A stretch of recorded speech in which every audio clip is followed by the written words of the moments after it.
Hey, it's Nay, and welcome to Hey Nay. So, quickly, before I get into the topic, I just wanted to say thank you for those of you who have messaged me privately and reached out to me and supporting me about ending Hey Nay. I know it's a little weird, and a lot of people are asking a lot of questions and everything, but just as I said in Breakup and Dating, is more about growth in time. I'm growing more in this profession, a lot more in a serious capacity. I'm trying to transition more into that. And secondly, I don't have as much time as I used to have. But like I told you guys, there will be new things. I'm not going to leave everyone hanging dry. I got you. I got you. It's not the end of me, okay? Um, so, the topic for this episode is first dates and dating. So, I want to jump right into a piece of research first, real quick. I want to highlight two things from this research. I'm not going to actually talk about the actual experiment, but I'm going to talk about two things that they mentioned that I do think it's important for everyone to know.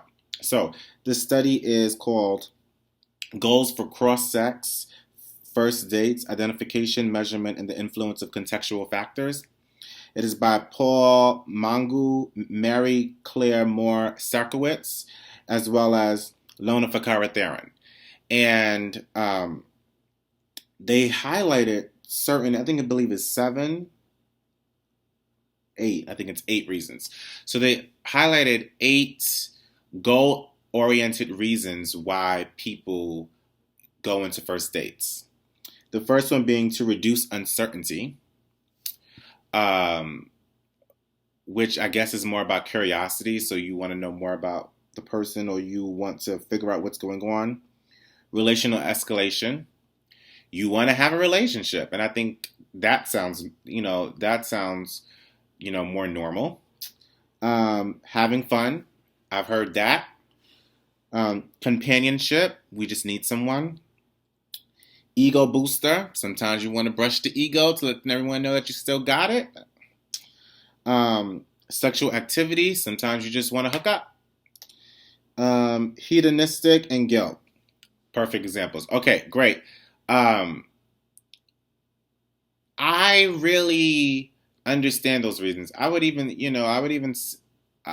go further to say that everyone kind of goes for all those reasons, sort of. Not necessarily every last one of them, but I want to say majority. So you're not just going for one or two; you're going for multiple. And I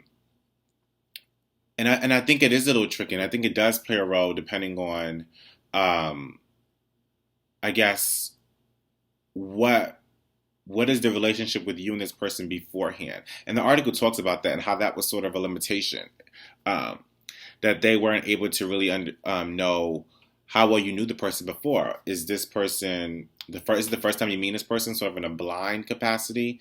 Um, is this a friend that's now you're starting to transition to a first date? Is this an acquaintance, or is this someone from work? And now you guys are starting to, it's all different. It's all different. Um, and and I think depending on that reason changes everything. I don't think I don't think it's an equivalency to all first dates. They're all very, very different. And I think that's something to keep in mind. Now, the article mentioned something else too.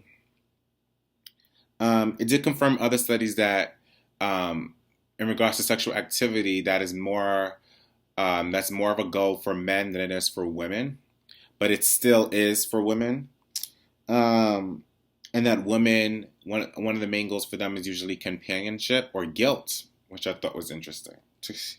I guess sometimes women feel pressure to go on a date with someone because they don't want to make them feel bad. Um, but there is one thing I wanted to highlight.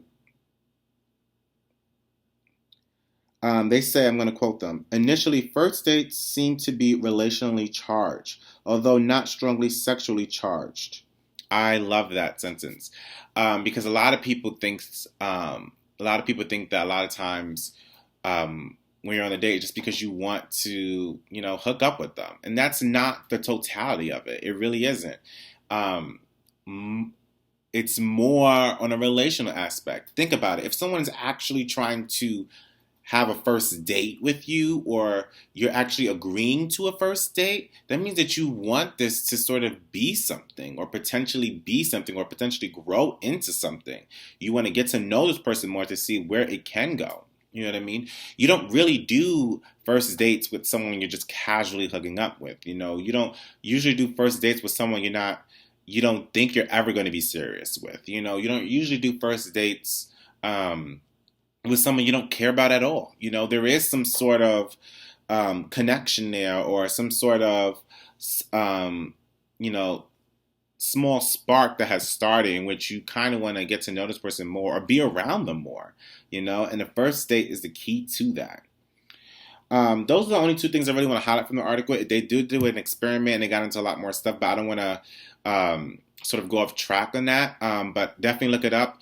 I said the authors already, right? And it was the year 2014, just in case I didn't say that. So you can put all those three things together. I might even post it if I can, because there might be some clearance issues. But if I'm able to post it, I will. Now, I just want to also say that, first dates is very interesting to me because I think a lot of people get very nervous and, make a lot of mistakes. I know I do. And I just want to highlight certain things. So there's a few things you shouldn't do that I just want to point out. So for one, you shouldn't smell. I don't know why I'm starting with that one, but that's the one that's coming out to me first. We talked about this in smelling and dating, in which you should smell a certain way. I just don't. Honestly, you don't really have to smell any particular way. You just don't. You can't smell bad. You can't smell bad. Just try to get your life together. Make sure you're fully prepared for this first date, especially if you're really into this person, especially if you're the initiator too. Because it's sort of like convincing and persuading this person that, that the two of you could potentially work out. It's sort of like that. So because of that, you have to come your best. You got to do your best. I'm not saying go over the top and come in a 3-piece suit or anything, or come in, this expensive dress. I'm just saying that you need to sort of, be presentable, look the part, let them know that, they feel comfortable and they feel like, pleased to be right next to you, or be near you. So you want to kind of try to do your best, you don't want to try to just like, don't just roll out the bed and just go. Don't do that. There's some other things. I wrote a few of them down so I didn't forget. You also don't want to be late. That is another thing. I know sometimes that's a hard thing because usually things come up. I know for me all the time. But try your best not to be late. Or if you're late, communicate. Because, that should be a slogan. That should be like a shirt. If you're late, communicate. Because you don't want to have a person waiting for you.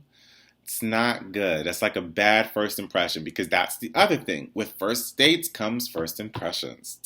So you don't want to give a first impression, because a lot of times those things are hard to forget or hard to let go. So try your best to be there on time, but if not, communicate, explain, I'm running a little late, or this happened, I'm on my way, don't worry. I'm fine with that. If a girl said that to me, like, I had to go do this, or I had to go, drop my cousin off or something like that, that's all fine with me. That's fine. As long as I know what's going on and I don't feel like I'm being stood up, that's great. You also don't want to, have this first date in a group capacity. So you shouldn't be, like, your first date shouldn't be with, like Becky. So Becky shouldn't be having her first date with me along with my friends. That is not good. That's a lot of pressure for Becky to do. And vice versa. I shouldn't be having my first date with Becky and all of her friends. That's too much. It should try to be as intimate as possible. I know double dating is a thing. I don't believe that double dating should be a first date. For all four people. I think if it's sort of like a blind double date, which is that like your friends are setting you guys up. That's different. But if it's like all four people don't know each other, no. And I also think that you just don't. It should be more intimate. I think it should be intimate. I think it should be more one on one. You know, and that also goes with the what you plan on doing. So whatever this first date is, it can be. I think going to the park, cafe, restaurant, um, things like that is always great. Um, I don't think you should do something too event. Like your first date shouldn't be at an amusement park. Like that's too much. You don't know each other like that. You don't want to go over the top. You want to actually get to know the person. Another bad first date you shouldn't do is like the movies. You can't really talk. I think I always say the movie should be like the third or fourth date or some time after that because that doesn't work. And I've done that and I've learned that for myself. You have to sort of try, and it's always, you'll learn these things too if you haven't learned them already. That you just try different things and see what works and and what doesn't work for you. Just don't try not to do it again. I think it's simple as that. You also don't want to talk too much, but you do want to talk. You do want to, have that dialogue with that person. Let them know that you want to know about them and listen. Listen isn't the key. So listening to what they're saying and bringing it back, especially if you can remember that, that's really cool. I think that's always great. So just having that casual communication. No one should be talking too much. No one really should be talking too much. It should be a flow, and it shouldn't really be the awkward, silences unless you're like actually eating or something. There really shouldn't be too much of a long, awkward silence. I said anything more than like, 20 seconds of nothing is a little bit much if you're not eating or something. That you should. This should be a flow going on here. The other thing too is that you want to do something that's memorable. You want this person to remember you. You want this person to remember this date. I know there are certain couples who are together who can't even remember their first date. I don't, there's nothing really wrong with that, but I think it's a little sad. I think you should remember the first time you meet this person, or the first time you actually started trying to form a relationship. So I think you should always do something or say something that this person can remember, and sort of never forget. Now, how does these dates end? Like, so do you take them back to your place or anything? Okay, I'm going to try to be objective and understanding and say that that sort of depends on you and the type of person you are and the person you are interested in.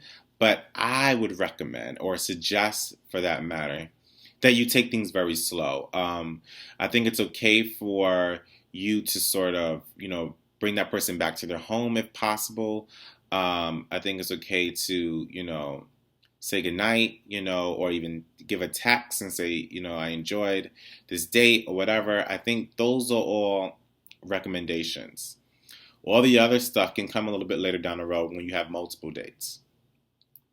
I also want to talk about the thing, another thing too, is that I know some people, like I was saying before, that they get nervous. Some people are actually afraid of first dates. And, I think that's a little bit normal, You should be a little concerned because you want to make sure that you're doing your best. So like that happens with anything that you're trying to do, or you're trying to, sort of represent yourself in a certain way, that there is a little bit of a nerve capacity that comes along with that. But there's nothing you can really change about that. I don't think that feeling is necessarily going to just go away. You know what I mean? And you can't really control anything. You're not like omnipotent. You're not this great being that can just, change everything and, do whatever you want. You have to sort of kind of go with it, and, work through your nerves. We all have to do that. And just think about it this way. This is how I think about it. I might be a little nervous, but guess what? She's nervous too. She's a little nervous too. And that makes me a little bit more comfortable knowing that we're both kind of a little bit nervous kind of going through this. And there's another thing I want to say too. I know a lot of people are afraid of getting hurt, or heartbreak and like breakups and things like that. And the show that I actually just finished watching, called Lovesick, which is on Netflix as well as Channel 4. BBC. And I love the show. I highly recommend everyone to watch it. It's a really good show. But something was said on the show that I really liked. And what was said was something of the likes of, um, how love and heartache are not mutually exclusive. You can't have one without the other, without the potential of the other. So I think that when trying to find love or trying to form a relationship or trying to just start anew, there is always that possibility that things just may not work out, or that you're making yourself a little bit more vulnerable and putting yourself out on the line. But you got to do it. Everyone does. You have to do it in order to move on. So I just want to wrap up by saying, just, enjoy it. Have a good time. And I hope you get a second date, And that's about it. I don't know what else to say about that. I actually have sort of a first date coming up too. So that would be great. I'm not going to get into details of that, but that is all you're getting out of me. Okay. So, we only have 9 more episodes left. Oh my gosh, it's crazy when I actually have a countdown now. But we only have 9 episodes left. But I want to thank you all for watching. Like, share, subscribe, and love. And remember to always start your day off with a hey. Goodbye.